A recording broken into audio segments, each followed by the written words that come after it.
देवाचें शुभ वर्तमान। एकदां फारिझेव भायर सरले आनी जेजू लागीं वाद करूंक लागले आनी ताची परिक्षा करूंक ताचे कडेन स्वर्गावेली एक खुणा मागताले।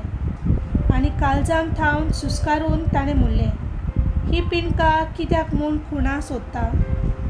हांव तुमकां खरेंच सांगता, ही आतांचे पिणकेक देव खुणा दिवचोच ना। आनी तांकां सांडून तो नव्यान होड्यार चडलो आनी पेले तोडेन गेलो। देवाचें उतर हें।